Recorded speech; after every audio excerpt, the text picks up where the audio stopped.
बिस्मिल्लाहिर्रहमानिर्रहीम। मेरा नाम उमैर गुलजार है। आज का हमारा टॉपिक है, हम सेल टैक्स की रिटर्न जो सर्विसेज से रिलेटेड होती है, जो पीआरए में फ़ाइल होती है पंजाब रेवेन्यू अथॉरिटी में, उसको कैसे फ़ाइल करते हैं।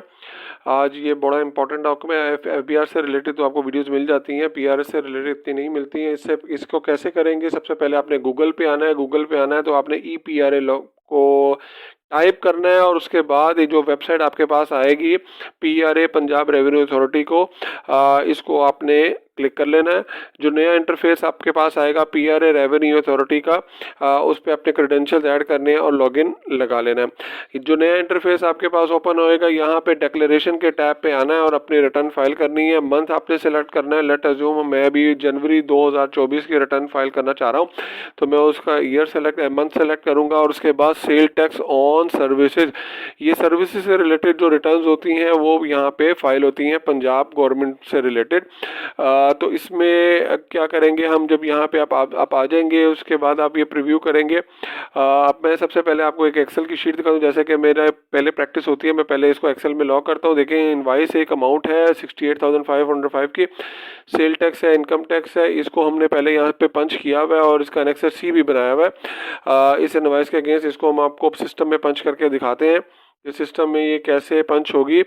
और अब ये देखें, ये पहले ऑलरेडी डिसाइडेड। आप देखें, जो पंजाब रेवेन्यू अथॉरिटी होती है, सर्विसेज से रिलेटेड डील करती है, ये जो रिटर्न है ये 5% से रिलेटेड है। इसका मतलब है ये रिड्यूस रेट है, इसमें आपको इनपुट एडजस्टेबल नहीं होगा। अदरवाइज जो रूटीन में रेट हो रहा था वो 15 या 16% है, लेकिन अगर 5% है तो इसमें आउटपुट के अगेंस्ट इनपुट एडजस्ट नहीं होता और ये मौके पे विदहेल्ड हो जाता है और इसको हम रिटर्न में फाइल कर लेते हैं।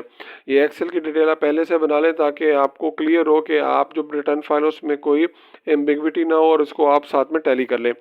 अब इसको रिटर्न में करने सबसे पहले आपने एनेक्सर सी में जाना है। इसमें आपने जो सर्विसेज आपने प्रोवाइड की हैं, जिस वेंडर को प्रोवाइड किया उनका एनटीएन आप डालेंगे और उसके बाद आपने अपना डिस्ट्रिक्ट डालना है। उसके बाद ये सिस्टम खुद से फैच कर लेगा, ये सर्विस से रिलेटेड इनवाइस होगी। और उसके बाद आपने यहाँ पे करना डॉक्यूमेंट टाइप जो है वो सेल इनवाइस होगी। और उसके बाद जो आपकी इनवाइस का नंबर होगा, यूनिक जैसे 45 इनवाइस नंबर है, वो आपने डाल लिया। उसके बाद सेल टैक्स की जो इनवाइस है, amount excluding the sale tax, वो यहाँ पे ऐड करनी है और वो 5% खुद ऐड कर लेगा। और विद होल्ड जो टैक्स होगा ये, क्योंकि वो मौके पे कट जाता है, ये आपने ऐड कर लेना साथ एनेक्सर सी में। उसके बाद आपने इसको ऐड कर लेना है। ऐड करने के बाद जब इसको आपने ऐड कर लेना है, इसके बाद एनेक्सर सी वन जो ऊपर आपके पास आ रहा है ग्रिड लाइंस के साथ, इस पर आपने क्लिक करना है और इसको भी आपने ऐड करना है। इसमें भी आपने अपनी सर्विस प्रोवाइडर की इंफॉर्मेशन प्रोवाइड करनी है। सिलेक्ट ऑफ सर्विसेज, इसमें एचएस कोड आप ऐड कर सकते हैं। अब ये ट्रांसपोर्ट से रिलेटेड बिजनेस है तो हमने उससे रिलेटेड ऐड कर लिया। और यहाँ पे विदाउट सेल टैक्स इनवाइस आपने ऐड करनी है। और उसके बाद जो सेल टैक्स इस पे बनता है 5% रिड्यूस रेट, इसमें इनपुट क्लेम नहीं होता, वो आपने यहाँ पे ऐड करके इसको एक बार रिव्यू कर लेना है, इसको एक मरतबा देख लेना है।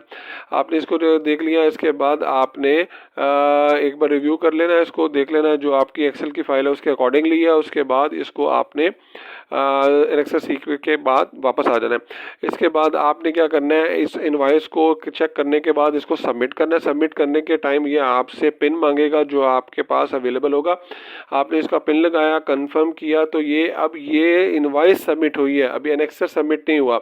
अब आपने इस एनेक्सर को भी सबमिट करना है। यहाँ पे एनेक्सर सबमिट का बटन आ रहा होगा, आपने इस पर क्लिक करना है। इस पर क्लिक करेंगे तो ये एनेक्सर सबमिट हो जाएगा। जैसे ये एनेक्सर सबमिट हो जाएगा तो ये आपकी जो मेन शीट है बाय, वहाँ पे ये प्रीव्यू हो जाएगा। अब आप बैक टू रिटर्न पे जाएंगे तो आप देखिए कि अब आप अपनी एक्सेल की जो शीट है उसके साथ इसको मैच करेंगे कि आपकी जो इंटरनल वर्किंग है उसके अकॉर्डिंगली देखिए यहाँ पे वो अकॉर्डिंगली आ रहा है कि नहीं आ रहा। जैसे कि यहाँ पे जो अमाउंट आ रही थी ये 7 रो में और एनेक्सर सी में जो अमाउंट आ रही थी, क्या ये वही यहाँ पे भी वही अमाउंट आ रही है? तो अगर ये बिल्कुल सेम आ रही है और आपने इसको रिव्यू कर लिया और आपकी कोई लायबिलिटी नहीं बनी क्योंकि ये मौके पर अदा हो जाती है, तो फिर आपने इसको सेव करना है। सेव करके इसको वेरीफाई करेंगे और यहाँ पे आप इसको कंफर्म वेरिफिकेशन करेंगे। जब आप इसको कंफर्म वेरिफिकेशन कर लेंगे तो उसके बाद इसको आपने सबमिट करना है। जस्ट इसको आप सबमिट करेंगे तो आपकी जो रिटर्न के लिए आपसे पिन मांगेगा जो कि आपकी अथॉरिटी होती है, आप इसका पिन दे देंगे, इसको कंफर्म करेंगे तो आपकी रिटर्न ये देखें सबमिट हो गई है। ओके का बटन आपने इस पर क्लिक करना है और उसके बाद ये आपकी रिटर्न कंप्लीट हो गई है। अच्छा, ये सबमिशन की कंफर्मेशन भी आपके पास एक्नॉलेजमेंट में आ गई है। अच्छा, इससे रिलेटेड आपका कोई क्वेश्चन हो आप कमेंट कर सकते हैं, और अगर हमारी पेड सर्विस चाहिए तो नंबर आपके पास अवेलेबल है, आप ले सकते हैं। Thanks for watching, do like share and comment. इंशाल्लाह नेक्स्ट वीडियोस में मैं सेल टैक्स के रिलेटेड भी वीडियोस बनाऊंगा और रिटर्न फाइलिंग के बारे में आपको कंप्लीट गाइडलाइन इस चैनल पे मिलेगी। स्टे ट्यून्ड, जज़ाकल्लाहु खैर।